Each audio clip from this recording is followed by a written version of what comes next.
And with the world striving to attain the Sustainable Development Goals by 2030, Kenya is striving to ensure economic empowerment for women by giving incentives that favor women. But as Laura Otieno reports, stigma amongst widows in areas of Kisumu is posing a challenge towards attainment of this goal, with various stakeholders seeking change at a community level to weed out retrogressive behavior. Yago village in Seme, Kisumu County. 35-year-old Paulina War is doing house chores.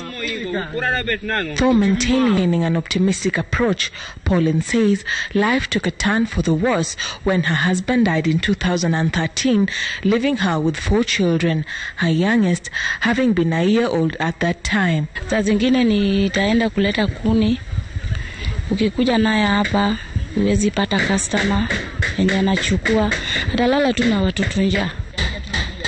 This one-room house has been home for her and her children all these years. The stigma meted on her and her children, opening up scars that bleed out the hope she carries for her family.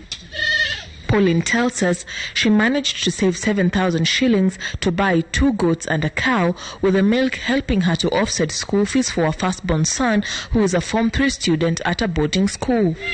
For the younger ones at home, the stigma is part of their daily life. Yenda kucheza nje, akakutana watoto wengine, akanituzi watoto. Akacheza, we toka hapa. Wewe hana hata nyumba, mama yako hana hata nyumba. Saa zingine analea tu. Watoto wakasema, mama, nini mbaya na wewe, unalia nini? Aenda mcheza nje. According to data from UN Women, only 29% of women in Kenya are considered to be economically empowered, the organization calling for interventions to bridge the gap and attain SDG 5, which targets gender equality and the empowerment of all girls and women by 2030. In Yago, the trend is worrying, with women often forced to lock their livestock in the house at night where they sleep to avoid lurking thieves targeting widows. Kama unaye nguvu, unajenga nyumba ya ng'ombe. Na kama nguvu hakuna, lazima ufunge kwa mlango.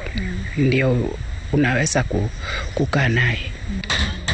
Currently, a Christian-based organization is carrying out community sensitization in Seme to weed out such instances while championing economic empowerment for over 300 widows in this area. We are doing trainings to the widows that they can know their rights, because in the community there are some people who doesn't obey the rights of the widows.